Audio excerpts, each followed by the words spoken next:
All right. So we are recording. Welcome to the team meeting section tonight. In our session, we're basically going to review some of the changes and a high-level overview of team meetings, and then we'll spend some time for you to ask your questions that you have about team meetings as you've been reviewing your facilitators guides and everything like that. Again, if any time you have any questions or you have a comment for me or something like that, just if you use that raise hand feature, that should notify Christina that you've raised your hand, and she can alert us on who should speak. So, welcome if you're on staff. Before, you'll notice some changes in the team meeting section. If you weren't on staff before, you probably, if you've been to GTI, see some similarities of what you've seen in the past. But one of the big changes we've done in GTI, our team meetings this year, was based on feedback. The feedback of, with the lead room facilitator and the table facilitator, there was a lot of passing back and forth, which seemed to slow down some of the progress, especially when teams got into the heavy planning and they were really getting at it and doing some good work. And then the lead facilitator jumps in and said, all right, now tell me what you're working on. And people were like, no, we were like knocking it out right now. So we've kind of taken that out. So there's 2 team meeting sessions most days. On the first session will be mainly content main room facilitator led. So content, team building activities, all of that stuff will go into that morning session or that earlier session. The later session is complete work time. So it really is a time, I call it like the power hour. It's really only 45 minutes, but it makes you feel like you're there for an hour. And it really is a chance for the table facilitators to just knock out these action plans. Really get those groups working. So the morning, we're spending time kind of that lecture-y, fun, all that. And the evening, dinner, they come back from dinner and they just get into the team meeting section and knocking out that plan. So that is overall big picture view of what we're doing. So it's really important that as table facilitators, which are our youth staff and our young adult staff, it's important to be aware that that evening session is your responsibility. That is your time really to make sure you're pacing your group and that you're working towards getting these plans written. So you won't have that lead facilitator there kind of prompting you on what you're supposed to do next. Now, the lead facilitators will be in the room. So if you have a question, you can get your lead facilitator. They can come over and kind of explain what you should be working on. If you're stuck, if you're having trouble getting the group to come up with ideas and you need them or something like that, your lead facilitator is now as a resource. So they're able to float around a little bit more, work with each team a little bit more in whatever group that is needed during that time. So that would be happening in that. So we'll spend some time during SDW2 figuring out how you will indicate when you need someone to come over and help, how you're going to communicate with your room lead facilitator on what your progress might be, or and how that full communication plan will be implemented in SDW2 with your room facilitators. So that's kind of a big overview. Is there any questions about the way setup of team meetings are this year? And you can raise your hand or unmute yourself or give me a wave if I can see you. Like, hey, I got something to say. Except for William. William, you might be waving. I can't see you though, buddy. All righty. So one of the biggest things as a table facilitator and a small group facilitator is going to be making sure you're staying on track. And since all of the instruction and kind of the teaching about the SPIF process is happening in the earlier session, we can't move forward without that session going on. Oh, hi, William. Welcome. And so we don't want you to move forward. So we've really put in some stop gaps in case your group is just knocking out of the park, right? So what you can always remember as a small group facilitator is you can always go back. And so you might be on the planning process and you're really knocking it out, and then you're ready to move on to the next step, you can always go back and say, now that we finished planning, let's go back to our capacity building section and talk more about resources. Now, what resources did we not originally think of that we know are in our community now? Right? So you can always go back and say, let's revisit this. Or if you're a little bit further, say, well, let's stop. What steps do we still need to add? So we're on assigning and delegating duties and things like that, but what other steps are there left to add? Let's really dive into this and be specific. The other area that isn't really covered, but it's a catch-all, is that budget, developing a budget section in there. So there is a page in their manuals that is about developing a budget. And we'll talk about budgeting early on, but we won't spend a lot of time on having them do that. So at any point you're at the point of, hey, we're in planning, we're ready to move on, but we're not there yet in the morning session, and it says I shouldn't move forward in this session. Well, let me go to the budget and talk about what could our potential budget be? What might we need supplies-wise? And kind of fill out that sheet as well. So those are kind of your opportunities for growth and your opportunities for making sure you're not advancing too fast. Because one of the hard things in the activity or in these rooms the way they are is when you have 3 or 4 teams in the room, you don't always have the opportunity to do a game or play an activity or something to buy time, because other groups in your room may be still working on what needs to get worked on, right? So if you find yourself that you're really far ahead, talk to your room lead and say, hey, you know, we're kind of knocking this out. Is it okay if we go outside real quick and do blah, blah, blah? Or what do you want to come and kind of talk to us about the process, review the process? Because that's always something good to do, to have the youth of your team explain to the room lead, here's our plan, here's what we're doing, here's what we're thinking about, here's what our project's going to be. And then that room lead can then start asking questions. So who's going to do that? What about this? You say you're going to get money. Well, did you develop the proposal? Who are you going to give their proposal to? Like, you know, and start asking some of those questions to kind of tease out that brainstorming session. So those are a couple ideas on ways to think about not killing time, but making yourself not move forward in the process until you're ready to move forward in the process as a whole group. Does that make sense? So I can see all of you. If it makes sense, when you thumbs up. If it kind of makes sense here, if you're like, I have no clue what you're talking about, you can be like, okay. Okay, so it looks like it kind of makes sense. So what questions do we have at this point in team meeting? Destiny. Does that look like you? I don't know how to raise my hand on the That's fine. You raised your hand in person, so that's good. Okay, so because it looks like the lead facilitator is doing all of the activities, how do we get familiar with the activities that they're going to be leading? Like, what do we do to support them and things like that? Excellent. So one of the great question, I love that. So one of the things is you will be going through the activities at STW1 or 2, STW2. So at STW2, you'll see the big group activities. And then they're going to let you know, like, I need you to participate in the activity, like you've never done this before, and you're going to act clueless, like you don't know the answer to this. So one of the activities we're doing, we're working within teams.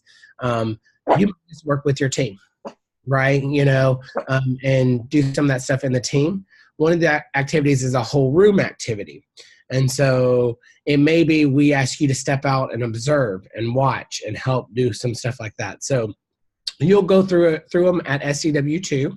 And then I will also be working with the room leads on if they need assistance, who they should pull out, what they should ask you to do. So you will see all the activities besides like the name game activity and some of the activities during the team building session. That would be the only thing that you may not see in SDW2, but you just participate in team building as is. Any other questions? Because we will talk a little bit about team building and what that looks like this year as well. Okay. sorry, one more thing. No, never apologize for asking questions. So I'm not gonna be here for SCW 2. So how would I go about getting the activities? Like, is there a way for me to get it like how we've done the family group?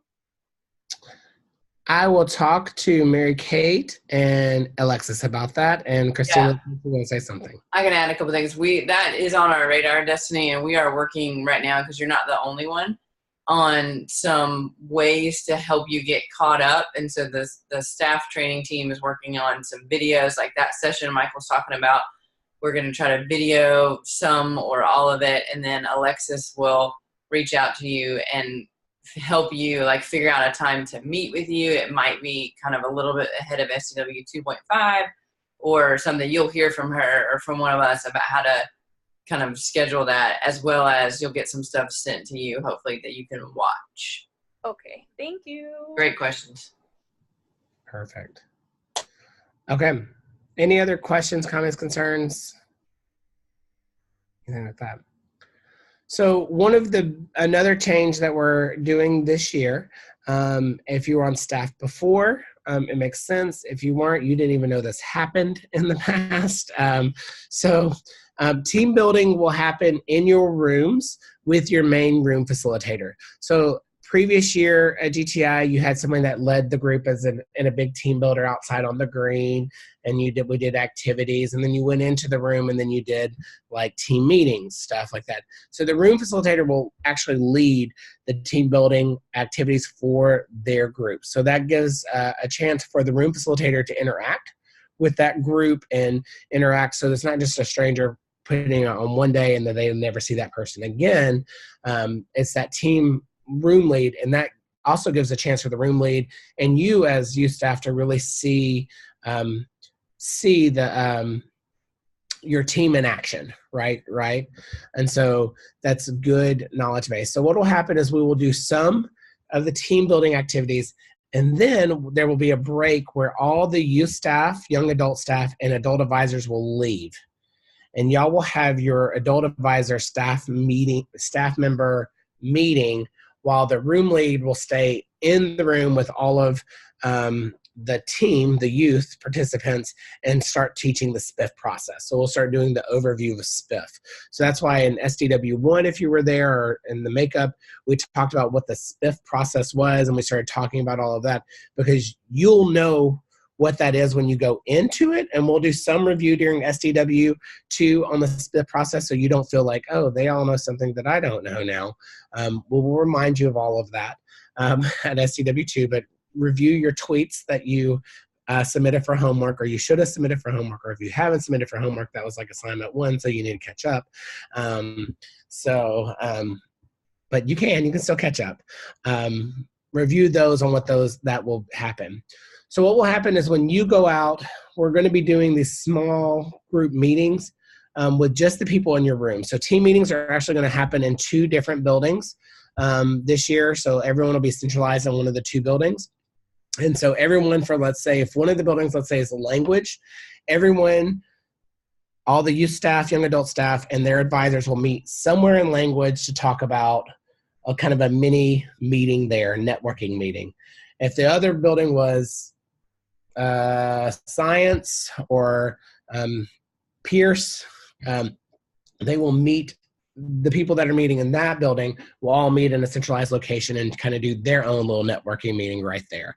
So you won't have a whole different networking meeting whilst all the participants are in a general session this year.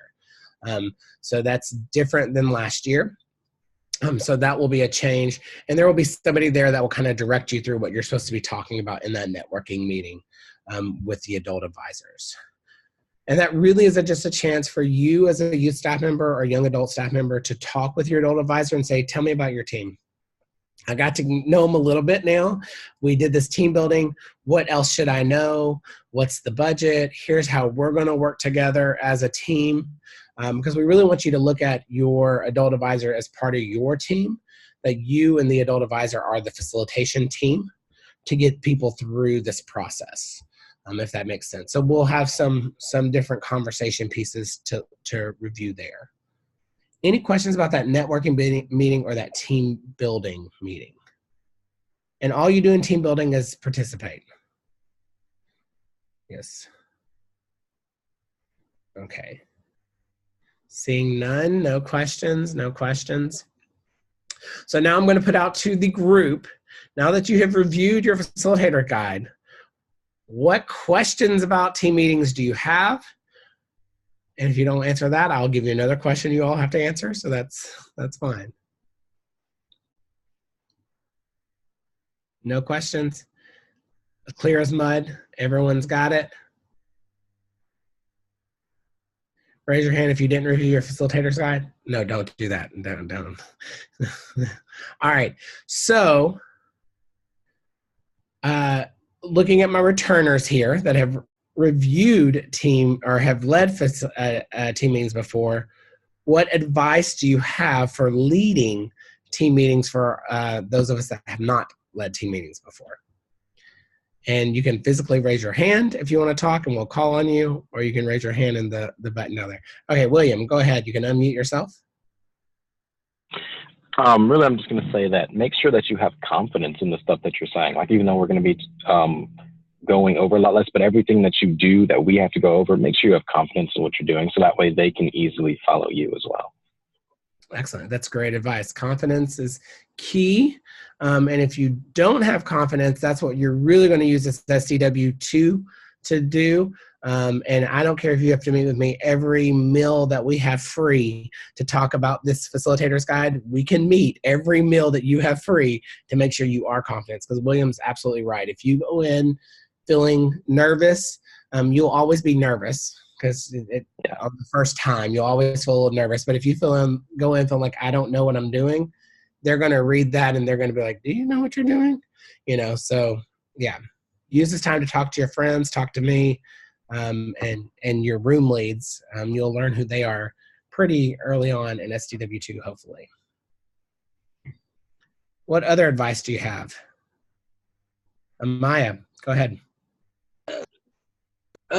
Just backing off of you, at least know what you're talking about, because they will look at you like you're crazy. So the more you know, the more you're actually helping them. So actually, like, go through your facilitator's guide and know it at least enough to where you can summarize it and let them know that you know exactly what you're talking about. So it makes it easier on you and it makes it easier on them. Yeah. So yeah, that's what I'm saying. Yeah. Absolutely. Review. I know some of you did your notes. Some of you put a lot of notes because I get to look at what notes that you sent in for your homework. Some of you did a whole lot of notes on there, and that will behoove you later. And some of you didn't put hardly any notes on there. And so if you didn't have hardly any notes, it might work against you later when you're like, oh man, what's that one note that I needed in something? So definitely go in there and make more notes, feel more comfortable with that. Excellent tip, Amaya. Any other advice? All right, Destiny, go ahead. Okay. I would like to say, get comfortable with your team. Make sure that you're warm with your team, and that you make sure that your team understands like who you are as a person and things of that nature, because I feel like it's very easy to do it robotically and be like, well, here's your team action plan, and you're just going to fill out everything. I think it makes a little bit more of a difference when you like actually break that barrier with your team and like you start to get to connect with them. It makes the process a lot easier. Absolutely. Everyone loves family group because family group, you're all connecting and you're all talking and you're all like sharing and you're having a good time. Everyone should love team meetings for the same reason, because you make the personality of your team. So you go in and you're talking to them and you're excited to be there. And if you say that's your favorite part of GTI, they'll believe it. If you make it fun.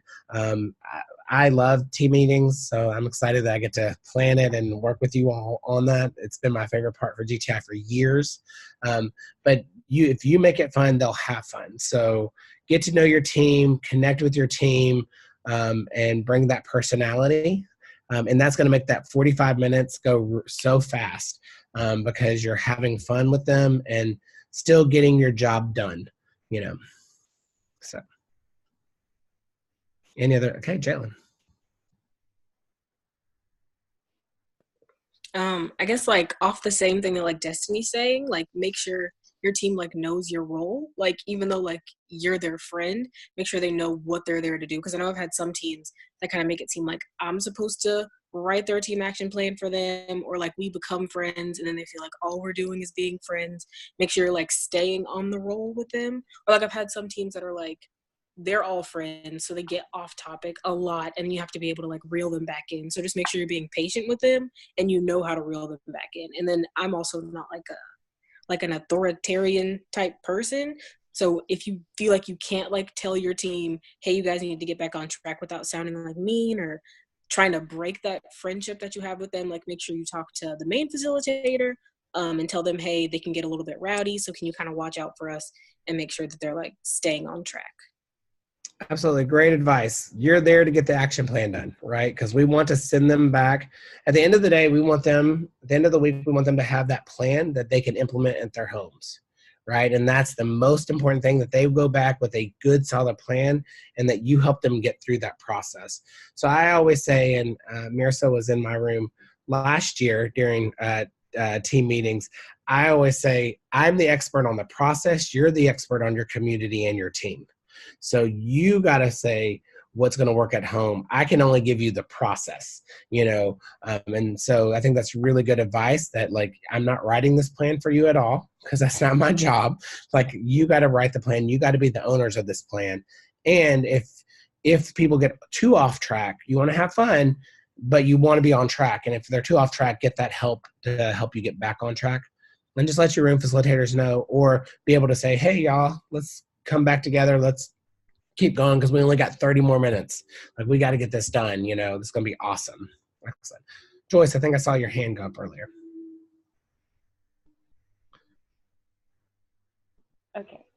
So I think that it's really important to pay attention to everybody else in your team and make sure that everybody's contributing, because a lot of times you'll get one person who's really excited and they have a lot of good ideas, but they might talk over everybody else.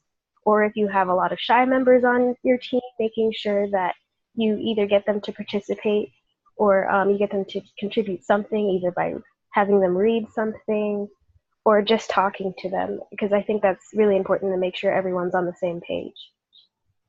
Excellent. I think it's great getting everyone's buy-in, because oftentimes the loudest people are great, but then sometimes they're not the ones going back to do the action plan. It'll be the quieter people that want to do it, and when they get there, they're like, well, I didn't want to do this anyway. So you're making sure you're getting the whole group buy-in, because you don't know who's going to last throughout the year. And also that person might be like, that's not actually true. That's just what you think, right? You know, that's not really what the whole community is experiencing. So that's so great. Great advice to get the buy-in. There are many ways to do that. It is simple as, well, let's vote. Who thinks this is a problem? You know, is this your top problem? Could be, hey, you know, what are you thinking? What are you thinking? You know, so, or, hey, can you read this for me? It could be anything. So great tips there, Joyce. Good job.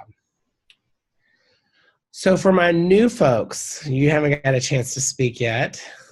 What questions do you want to ask any of the returners in the last couple minutes together, or what are your thoughts?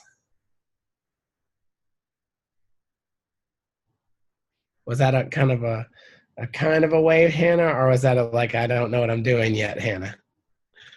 Okay, number two, okay. Anybody? Okay, Mirsa, you have to unmute yourself. Okay. I honestly think the advice that I've just heard, I think it's really great, especially since like I'm the first time, you know. Like I don't know what to expect. Like, I mean, of course I've been to like GTI as, you know, as a participant, but this is my first time actually being on staff, and so I like I took very like good notes on the advice like I just heard, and it's really great. So I'll just like put into it a lot of into ideas, and look into my facility guide a lot now.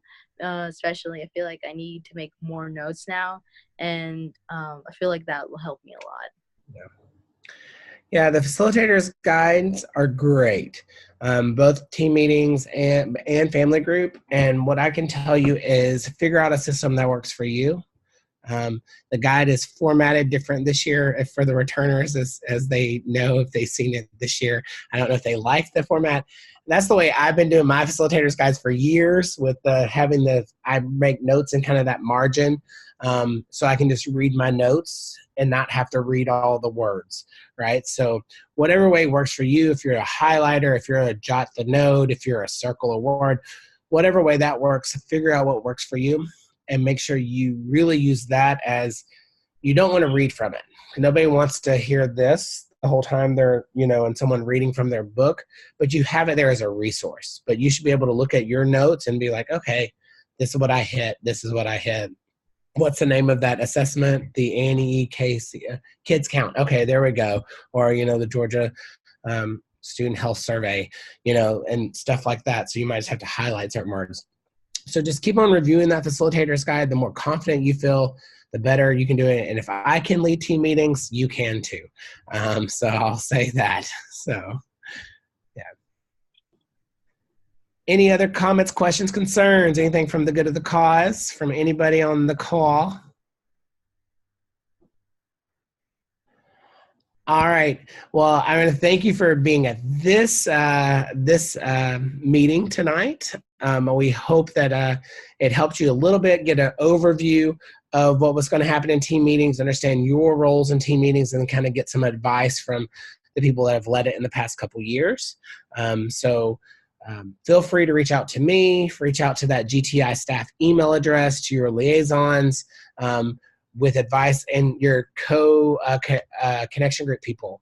What advice do they have? And then be prepared for SCW2, and don't be afraid to say, hey, Michael, I need to have some time to sit down and just run some things by you. I have this question.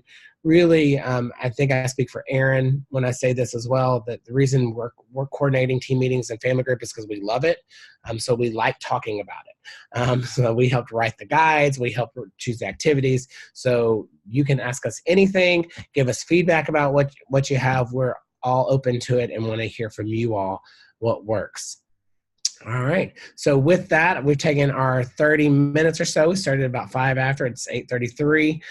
So we're going to sign off. If any of you have personalized questions, you can just hang out as people are signing off. But besides that, have a good night. And for the one person that's still in school, Maya, I'm sorry. You finish up school, but everybody else, good luck with your summer classes. If you're taking summer classes, and we'll see you in a little over a week, or less than a week, almost over a week. I don't know. Next Saturday. So a week from Saturday. All right. Bye, everyone. Thanks for coming, guys. See some of you Thursday night. Yeah, see you on Thursday if you're here. Well, she'll see you on Thursday. Mm-hmm. All right.